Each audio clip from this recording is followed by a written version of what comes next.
Assalamualaikum warahmatullahi wabarakatuh. Nama saya Dia Rodia dari Prodi PAI 4 Pagi.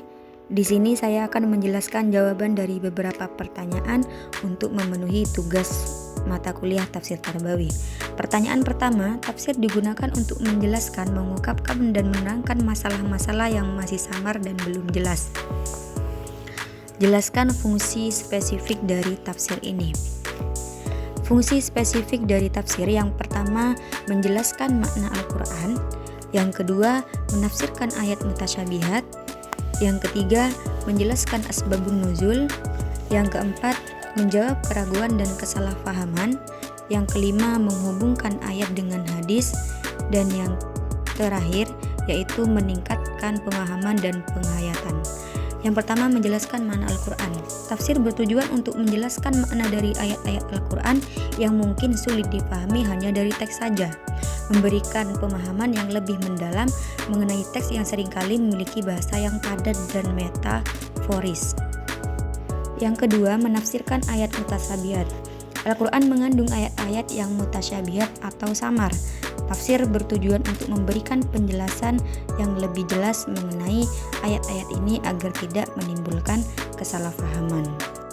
Yang ketiga, menjelaskan asbabun nuzul. Tafsir juga menjelaskan latar belakang turunnya suatu ayat atau bisa disebut dengan asbabun nuzul.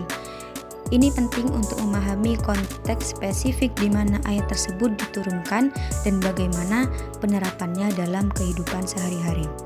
Yang keempat, menjawab keraguan dan kesalahpahaman. Tafsir berfungsi untuk menjawab pertanyaan, keraguan, dan kesalahpahaman yang mungkin muncul dari pembacaan Al-Quran. Ini memastikan bahwa pesan Al-Quran dipahami dengan benar sesuai dengan ajaran Islam. Yang kelima, yakni menghubungkan ayat dengan hadis. Tafsir seringkali menghubungkan ayat-ayat Al-Quran dengan hadis Nabi Muhammad untuk memberikan penjelasan yang lebih lengkap dan komprehensif. Hadis seringkali memberikan penjelasan langsung dari Nabi tentang makna suatu ayat. Yang keenam, meningkatkan pemahaman dan penghayatan. Dengan memberikan penjelasan yang mendalam dan komprehensif, tafsir membantu umat Islam untuk lebih memahami dan menghayati isi Al-Quran. Ini dapat meningkatkan keimanan dan ketakwaan mereka. Pertanyaan kedua, apakah Al-Quran dan hadis mengandung panduan mengenai pentingnya evaluasi pendidikan yang dilakukan oleh para guru terhadap muridnya? Jelaskan mengapa hal ini penting untuk dibahas dalam kitab suci dan Al-Hadis. Al-Quran dan Al-Hadis tidak memberikan panduan rinci mengenai evaluasi pendidikan dalam bentuk yang kita kenal saat ini. Namun, mereka menyampaikan prinsip-prinsip penting yang relevan. Al-Quran misalnya menekankan nilai ilmu pengetahuan dan pendidikan dalam surat Al-Mujadilah yang menunjukkan bahwa pengetahuan adalah sesuatu yang sangat dihargai. Hadis Nabi Muhammad juga menekankan peran guru dalam mendidik dan membimbing siswa dengan baik, seperti dalam sabdanya tentang menunjukkan kebaikan. Dalam konteks pendidikan, evaluasi merupakan alat yang penting untuk menilai kemajuan siswa dan mengidentifikasi kekuatan serta kelemahan mereka. Dengan demikian, meskipun Al-Quran dan hadis tidak menyebutkan metode evaluasi secara spesifik, prinsip-prinsip mereka mendukung pentingnya evaluasi untuk meningkatkan kualitas pendidikan dan akuntabilitas dalam proses pendidikan. Pertanyaan ketiga, bagaimana pandangan para musafir tentang berbagai tujuan pendidikan yang dijelaskan dalam Al-Quran dan hadis? Beberapa pandangan musafir mengenai tujuan pendidikan. Yang pertama, pengembangan karakter dan moral. Yang kedua, peningkatan pengetahuan dan keterampilan. Yang ketiga, penerapan prinsip-prinsip Islam. Yang keempat, pembangunan masyarakat yang adil dan sejahtera. Dan yang kelima, kesejahteraan dunia dan akhirat. Yang pertama, pengembangan karakter dan moral. Para musafir sepakat bahwa salah satu tujuan utama pendidikan dalam Islam adalah pengembangan karakter dan moral. Pendidikan tidak hanya bertujuan untuk mengajarkan pengetahuan, tapi juga untuk membentuk akhlak dan etika yang baik. Ini sejalan dengan ajaran Al-Quran dan hadis yang menekankan pentingnya akhlak mulia. Misalnya dalam surat Al-Ankabut disebutkan bahwa Allah akan membimbing mereka yang berjuang di jalan Allah, menunjukkan bahwa pendidikan harus mendidik siswa untuk berjuang di jalan kebaikan dan moral. Yang kedua, peningkatan pengetahuan dan keterampilan.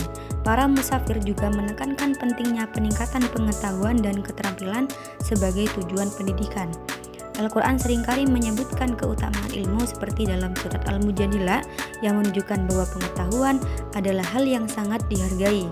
Hadis Nabi juga mengajarkan bahwa menuntut ilmu adalah kewajiban bagi setiap muslim, yang mendukung pandangan bahwa pendidikan bertujuan untuk meningkatkan pengetahuan dan keterampilan individu. Yang ketiga, yakni penerapan prinsip-prinsip Islam.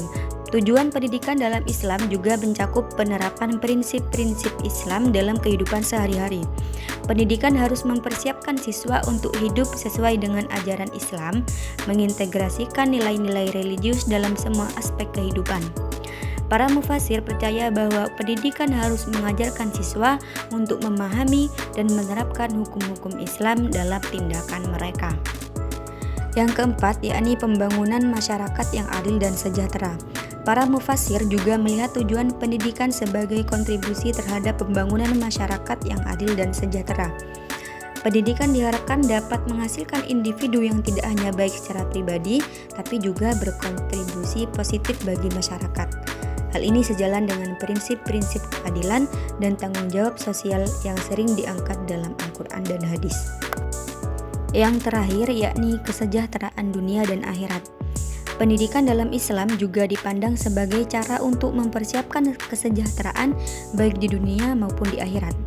Para mufasir melihat pendidikan sebagai sarana untuk membekali individu dengan pengetahuan dan keterampilan yang bermanfaat di dunia, serta memberikan panduan moral yang akan membawa kebahagiaan di akhirat. Pertanyaan yang keempat, sebutkan model pendidikan akhlak yang dicontohkan dalam Al-Quran dan hadis. Yang pertama, yakni pendidikan akhlak melalui kisah para nabi.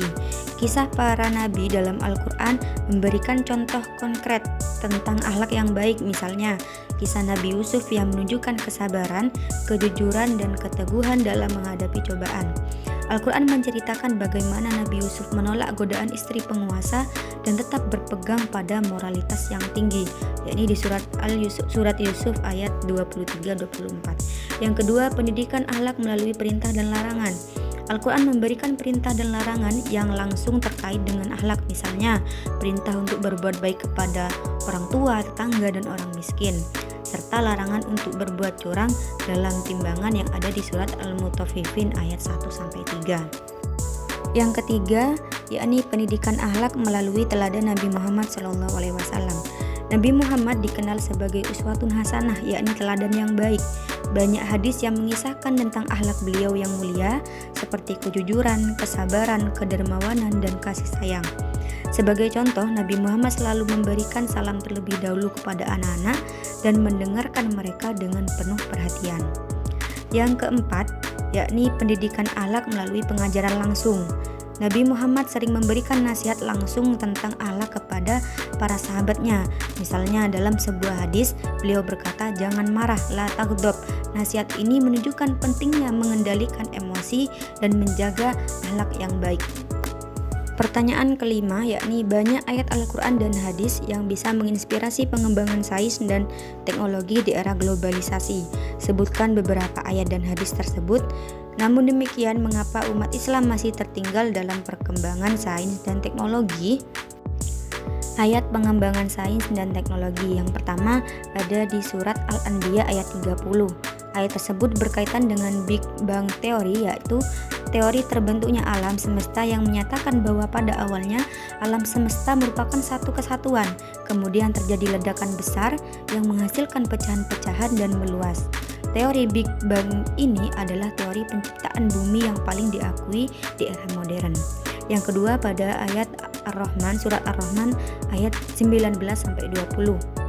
Bahwa Allah telah membiarkan dua lautan mengalir yang keduanya kemudian bertemu, namun keduanya tidak bercampur. Dua lautan yang tidak bercampur ini terletak di Selat Gibraltar, selat yang memisahkan benua Afrika dan Eropa, tepatnya antara negara Maroko dan Spanyol. Selanjutnya yakni hadis pengembangan sains dan teknologi. Yang pertama, thalabul ilmi faridatun ala kulli muslimin. Hadis ini menekankan bahwa menuntut ilmu adalah kewajiban yang harus dipenuhi oleh setiap muslim, tidak hanya sebagai suatu kegiatan sukarela, tetapi sebagai bagian dari kewajiban agama. Yang kedua, yakni utlubul ilma walau bisin. Hadis ini mengajarkan pentingnya usaha dan perjalanan dalam mencari ilmu, tidak peduli seberapa jauh jarak atau seberapa sulit usaha tersebut. Selanjutnya, mengapa umat Islam masih tertinggal dalam perkembangan sains dan teknologi? Yang pertama, karena kualitas pendidikan di banyak negara mayoritas muslim masih rendah dan tidak merata. Yang kedua, negara-negara tersebut umumnya mengalokasikan anggaran yang sangat kecil untuk penelitian dan pengembangan. Yang ketiga, ketidakstabilan politik dan masalah ekonomi. Yang keempat, ilmuwan di negara-negara ini tidak mendapatkan dukungan yang memadai baik dalam hal pendanaan, fasilitas, atau pengakuan. Yang terakhir yakni kurangnya kerjasama internasional di bidang sains dan teknologi menyebabkan negara muslim tertinggal. Pertanyaan keenam yakni apakah benar bahwa masalah yang berkaitan dengan pendidikan sosial, ekonomi, budaya, bahkan politik semuanya tercakup dalam Al-Quran dan Al-Hadis? Sebutkan dalil yang membahasnya dan mengapa hal tersebut penting untuk dibahas. Benar, Al-Quran dan Al-Hadis mencakup berbagai aspek kehidupan, termasuk masalah sosial, ekonomi, budaya, dan politik.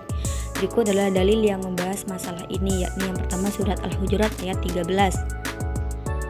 Ayat ini menekankan pentingnya hubungan sosial yang baik, saling mengenal, menghormati, dan menyayangi satu sama lain.